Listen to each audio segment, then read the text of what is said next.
Did it! It did it! Raptors did it! Suck dick! Everybody deserves to die. I'm stupid for my predictions I uploaded. Holy fucking shit. Everything is fucking right with the world. The Toronto Raptors, first time in franchise history, in their first time in their finals appearance, they have won an NBA championship and defeated the Golden State Warriors that haven't lost the final series since 2016. Wow. What a fucking story. But the controversy's over.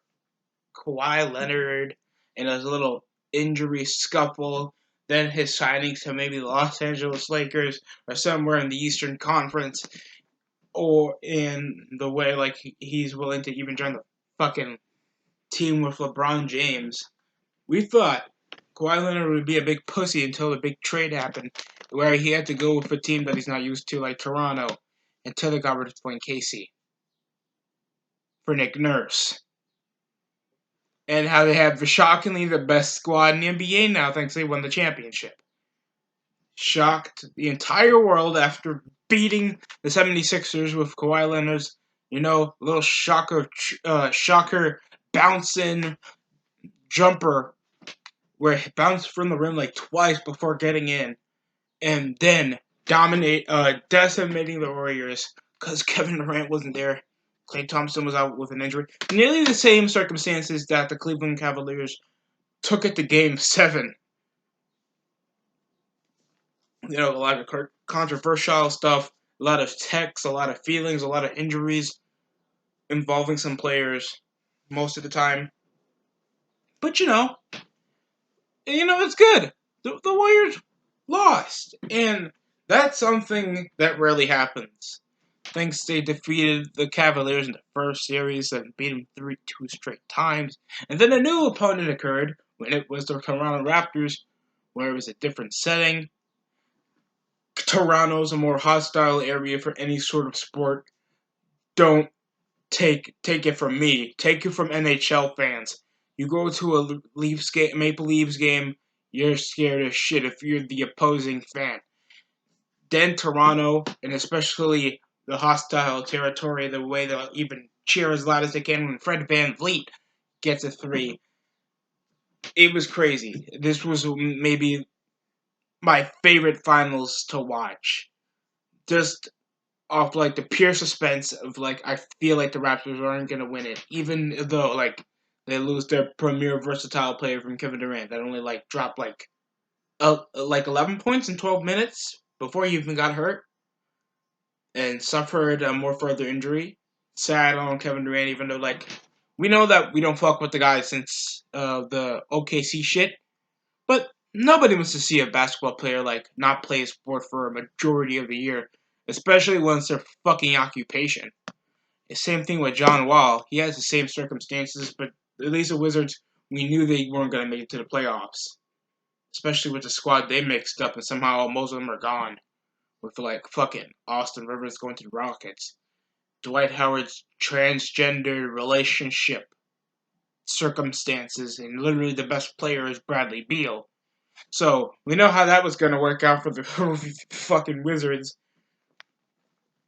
Speaking about most of the teams that were even going to make it to the finals, I knew it was going to be the Raptors because of they weren't in any chemistry issues, injury prone.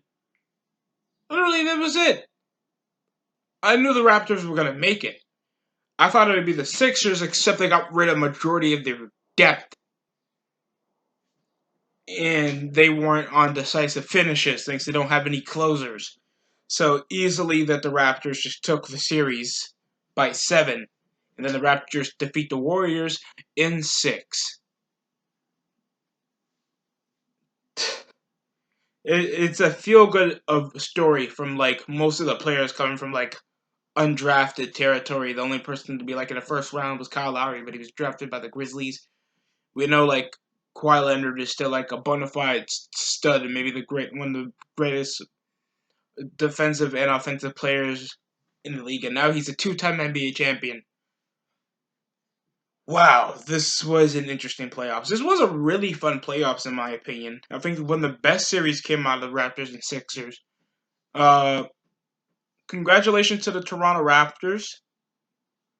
That's mainly what I gotta say, but let's go over most of the series. Congratulations to the Denver Nuggets. You were the second best seed, but couldn't make it to the conference finals because somehow Dame time happened. It was literally one of my favorite series with the Spurs and the Nuggets. It was back and forth. Patty Mills, DeMar DeRozan had some great, amazing, dazzling finishes around the rim. It was still the Spurs. They were gonna keep you from even making it to the uh, second round, regardless, even if they lost Kawhi. A majority of the role players and their veteran players, thanks Manu Ginobili and Tony Parker, could still produce on a high rate, even though these guys are near pushing 40. And it was a really fun series to watch. Unpredictable outside shots. I'm just shocked of the contracts that they have to hold. I don't know if DeMar's gonna stay. He might go to Sac. He might go to many other teams that might offer more money or at least more accessible for his abilities. I don't know if San Antonio is the best motive for him, even though it was a trade. In a situational trade, or else the Spurs weren't gonna get much in return. So at least they had a decent All Star, but not in the caliber of Kawhi Leonard. Then we had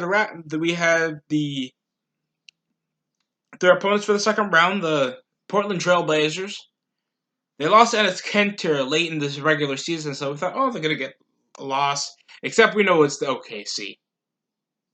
They only lost one game to OKC in the entire series because of a lack of effort, a lack of overproduction of shots from Westbrook, lack of finishing around the rim. They couldn't play any defense. Literally, their best players were literally Paul George, Westbrook, and Steven Adams.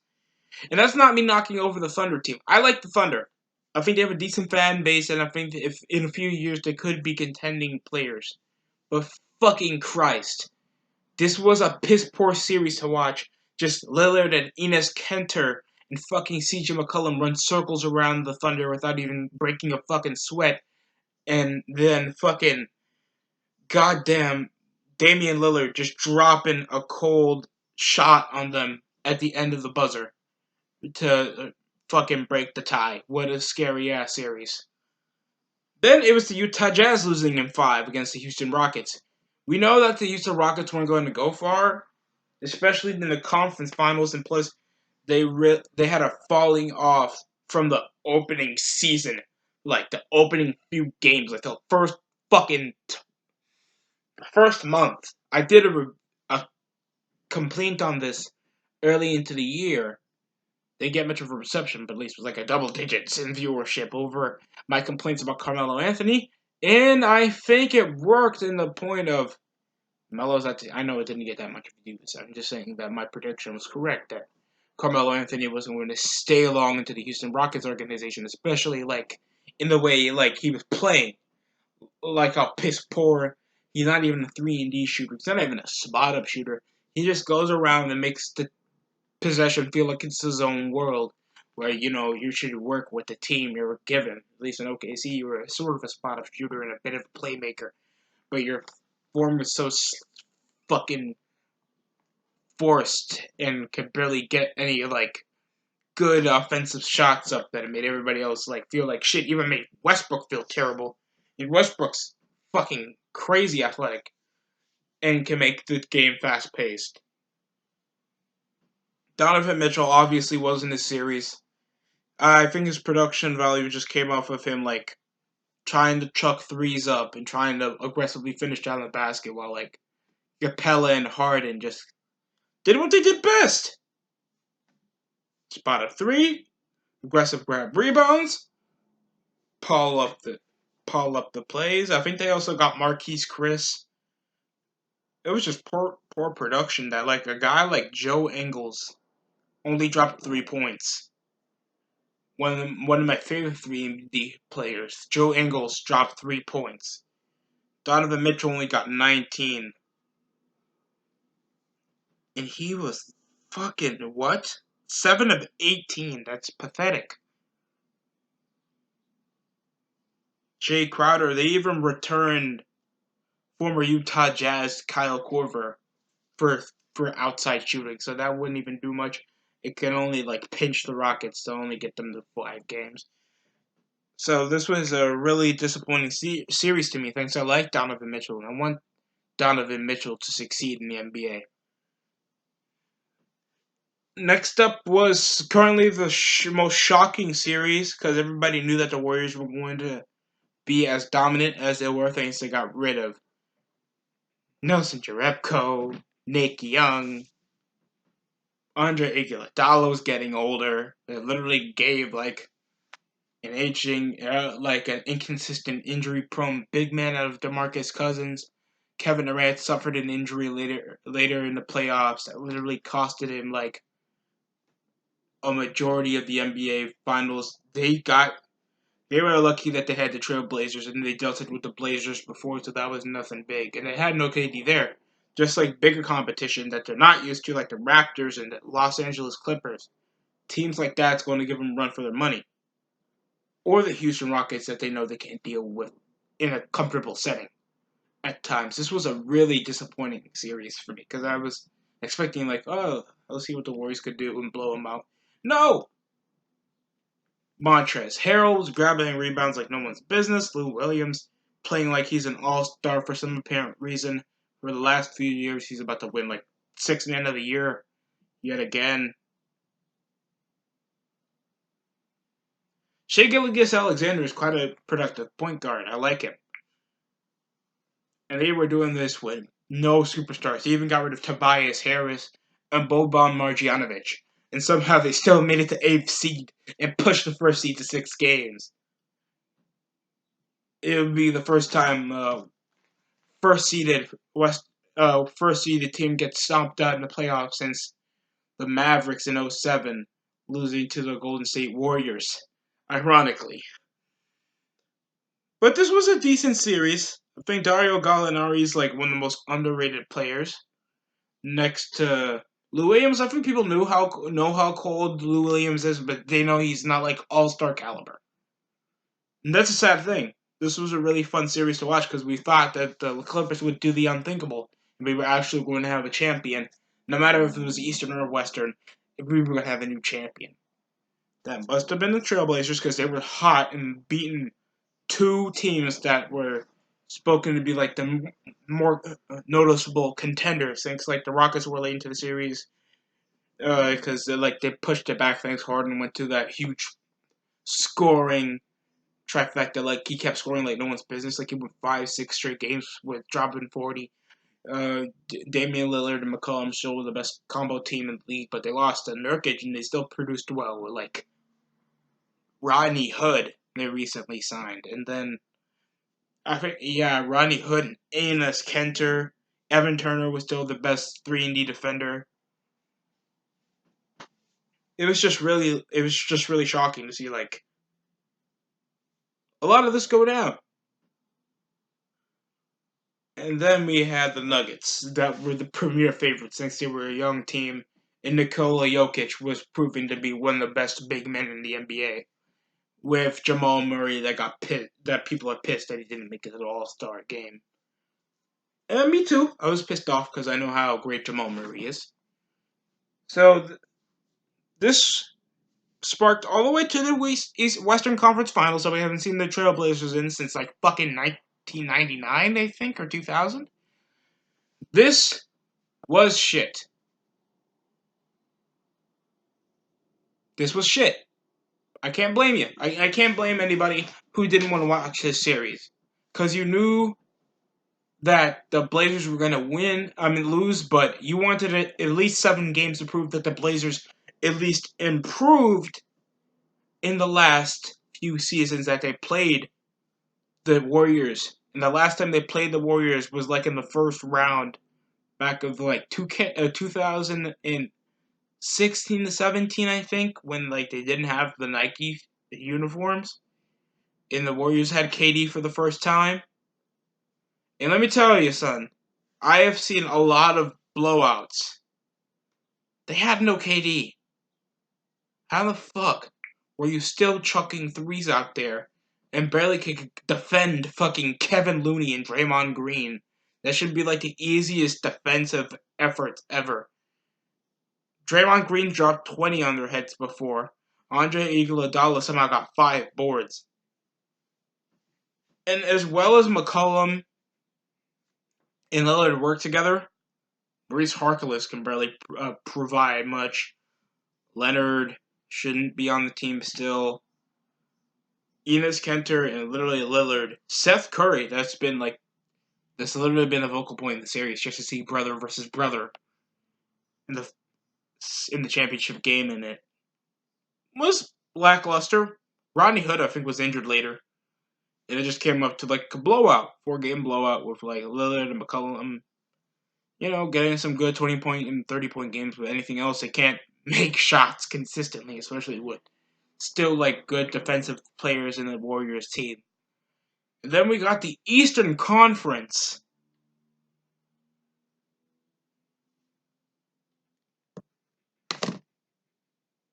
Well, I can say one thing: the Bucks finally made it, won a playoff game over the last few years of them failing. As much as Giannis kept improving, that didn't mean that they were contenders until they got Brook Lopez. It got Isofolda. The Malcolm Brogdon kept improving, even though he had a weak sophomore season. People thought he wasn't going to produce, and now he's like he drops 15 points, he drops 20 points sometimes. He's getting there, man. The Milwaukee Bucks were killing it, and they did it, and they took care of a dysfunctional Celtics team and a Pistons team that didn't belong on the playoffs. Nobody even knew they were fucking in the playoffs to begin with. People thought, oh, it's going to be the Miami Heat until they kept losing games. And then we got the Pacers, and it's like the Pacers were doing so well. Oladipo was becoming an all-star juggernaut. He was actually producing well until he got his injury later in the All-Star break. And it was like, I wasn't watching Pacers games until I watched a few, and Miles Turner was tearing up the entire court. He was like averaging like 1.4 or 1.6 or 2.0 blocks over the course of the season. And they still had like Corey Joseph. I don't think they had Thaddeus Young. I don't think they had Thaddeus Long. I know they lose Lance Stevenson, but that wouldn't be that much of a drop in their production. So suddenly, they still made it to the playoffs with like the 5th seed, and didn't even push anywhere because they lacked Oladipo. Even if they had Oladipo, I mean, they were still close games, but sometimes they choke a lot. So it just came up to them getting blown out. Even in the final game, Game 4, it wasn't that much because Kyrie was just driving through everybody, and Turner had no help. Hopefully they get to sign some guys, thanks to like the offers going up. Except sadly, I don't want them to get rid of Darren Collison, but other than Darren Collison is a superior ball handler, they don't have any like great scorers on their team that you would notice. All we know is like Miles Turner did develop a three, and Boban Bogdanovic is like, and I forgot what St. Matthews was on the squad. That was literally it. Anything else, it was like Sabonis was sort of there over the course of the series, can barely block anybody. And watching this was a bore because like they had no Oladipo. What was the point of watching the series except like somehow the fucking Celtics still blowing them out but coming close because they're well coached and they have a decently balanced team. So I'll give the Pacers that much for keeping the series a bit interesting game wise. Next up was Sixers and Nets. Everybody was so ecstatic because they won a game against the Sixers. The Nets won one game on game one. Shocker, game one. So did the Orlando Magic in the same night. In the same week. They somehow won 2 game ones. They somehow won a game one. It's couldn't contest for the rest of the series because they lacked a lot of guys. They lacked a lot of talent. Couldn't blame them. I mean, if I had like fucking Jarrett Jackson trying to compete with Jarrett Allen trying to compete with Joel Embiid, I would give up in the series entirely. Even though the Nets were notable for some really big upsets earlier in the regular season, they upsetted the Rockets. They upsetted the Raptors. I think one time they upsetted the Warriors. They upsetted the Lakers twice. These niggas played business. D'Angelo Russell was an all-star. Everything was going for them until they got shut out in 4 straight games after the game.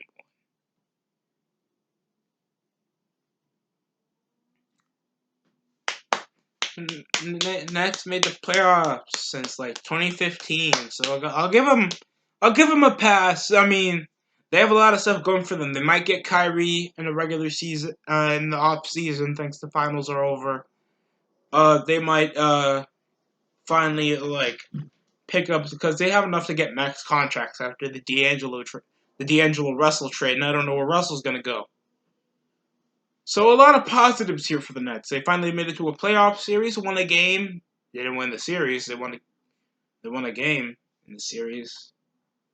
But it's a positive. Orlando Magic also won a game, but who the fuck is gonna win with Jonathan Simmons, Jonathan Isaac? Vucevic was somehow a fucking all-star. I don't think anybody witnessed Orlando Magic games.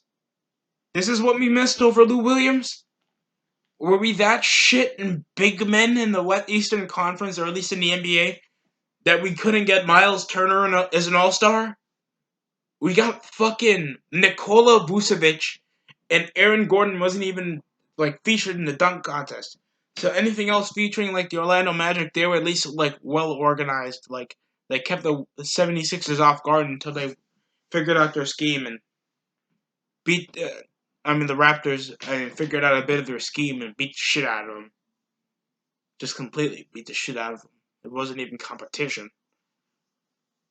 Then we had the conference semifinals involving the Bucks and Celtics versus and the 76ers and Toronto Raptors. The best series was the Raptors in Celtics, the 76ers, not because it was in 7 highly contested, physical, emotional ball games. And that's the thing, like some people be thinking, oh, because the Western Conference is a more stacked competitional rating. You take it like what Eastern Conference basketball doesn't go hard when it's like more small ball and they don't rely on the perimeter that much. It's really fun. It's really physical. It's really close, like more strategic defensive area. And they don't rely on zone that much as the Western Conference because they're a bunch of pussies. It's really good basketball. It was really good basketball and watching the Sixers series, especially when like Kawhi got that triple double and it marked a huge buzzer beater to win the game. Well, everybody had these high hopes because the Celtics won 1 game against the Bucks and then lost 4 straight. You came from making it to the Eastern Conference without Kyrie. The Eastern Conference fucking finals and pushing LeBron to 7 games. LeBron already came off a 7-game series against the Pacers in the first round. In 7 games! Oladipo got I think he dropped 35 on one of those games. LeBron James had to carry the entire series. You had Kyrie, Tatum, Hayward. I think they should get a big man or something. Something to keep the Celtics competitive if they're losing Kyrie. And they want to get Rozier. Rozier's dumbass wants to get himself an extension, but there's nothing about him that screams potential all-star or potential leader in his fucking eyes.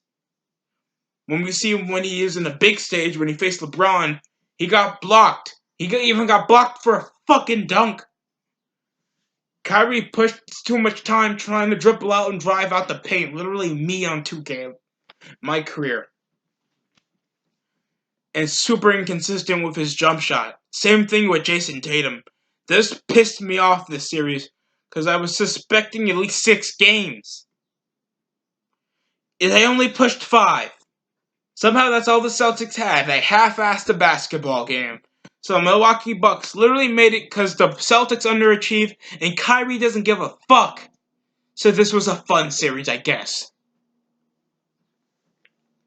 Next up was a 6-game win series for the Toronto Raptors. Conveniently, that was how they also ended the Golden State Warriors. In a pretty conducted, well-crafted series, was people thought right off the bat, Bucks were going to win. Bucks were totally going to win. Giannis was completely going to second until Giannis got dunked on. Kawhi was doing this with 1 bad leg and still dropped 34, 7 rebounds. Everybody thought that the Bucks had it in the bag, except they weren't that well orchestrated. Giannis barely had much of a leader in him, and they left the gate wide open and continued like leaving Van Vliet and Lowry over for shots. This was a fucking series. Like later on, the first round was fun. The second round was decent. Eastern Conference Finals, I don't want to watch it. That's how I felt, and it's supposed to be like the most watched series because you're seeing the two best teams in the conference match up, and you only see 6 games of disappointment and choking. I think they even choked a 20-point lead, and the Raptors still won. So that's how I get. And then the big finale in the NBA Finals. I was supposed to be happy. I feel fucking blessed that the Golden State Warriors lose a finals appearance, and maybe this will be the last time you'll be seeing Kevin Durant or even fucking Klay Thompson or DeMarcus Cousins wearing a Warriors uniform. It is so fucking awesome that we see like something like that crash and burn from our eyes when we see like the history of like how the fucking Raptors, like we thought that they were going to be minimalist like contenders. Like this was a 4 super team, and this is going to be like mediocre. Like they're going to be 6 seed with Kawhi in the helm, even though like he suffered an injury. He still played regular Kawhi. He even got some clean drives on the Warriors at times. Pascal Siakam, he shocked the shit out of me. I thought he was just going to be there as a decent role player to draw some fouls. He got some great finishes over Draymond. Draymond played like shit. He got scored on most of the time. Same thing as DeMarcus Cousins. I don't think he even recorded much of a block or even won in one of the series. Steph Curry and KD sort of carried the game, even though KD only played like under an hour, like under 30 minutes. Played under 20 minutes. Fuck it, he even played under 15. That's a majority of the time he had the series. This was fucking upsetting for KD fans, especially Warrior fans. How you even didn't see the best player because he was out with a serious injury. He shouldn't even be competing. I mean, at least he didn't want this to end in a blowout. At least he's there for the heart of the game. Then Klay Thompson out when he was literally the saving grace and one of the more consistent shooters, while Steph Curry was trying to chuck in between pick and pops. Klay Thompson was actually the best shot creator in the fucking team. And Andre Iguodala got some big plays in there too with his good finishing around the paint. So these were really good basketball games, but some of them really pissed me off. This was a really great series. Hope you guys enjoyed this NBA Finals. I can't wait for this off season because somehow it's more talkative than 82 basketball games, a video game, in overwhelming, annoying, fucking fat fanboys going over niggas playing basketball. That somehow beats everything going. Gossip beats actual sports. So can't wait for this off season. Maybe like Kemba gets. Oh, he gets C.J. McCollum. Or they might get another retired fag. What? They got Dwight Howard and they picked up Tony Parker. What's next? Zaza Pachulia? Boris Diaw? Fucking... I don't know. Josh Smith? Ty Lawson? Somebody? Or the Wizards, they might pick up mediocre fags. They might try to get back Ryan Anderson, or they would get Sidney Osman or Tristan Thompson. Kevin Love, I know he's getting straight the fuck out of Cleveland. I don't think they got much other than Clarkson and Sexton and Love. And the rest of the NBA is just a fucking mess. Only teams gathered with upside is the Pelicans. They literally have their first pick to greatness with Zion, and their biggest loss in Anthony Davis. That's been one of the best power forwards in the damn league for nearly a decade, and still not with any backup. This has been a depressing NBA season, but has the most spectacular ending in years. If you think like the Pistons winning the finals was a good moment, I think the Celtics finally winning it in years. even though the people thought they should have won more with the big three. And LeBron finally getting the championship that eluded him for most of his career was not feel good moments. For you as a NBA fan, finally seeing the Warriors fall, this is a good NBA moment. If you're a Toronto Raptors fan, for many years of seeing like the sadness of wasted careers like Vince Carter or Chris Bosh, Tracy McGrady, or I don't know, Muggsy Bogues, DeMar DeRozan. This is something that you should rewatch for the rest of your life as a Raptors fan or sports fan in general. I really enjoyed talking about this. Comment down below, like, comment, subscribe, and share. Thanks for watching.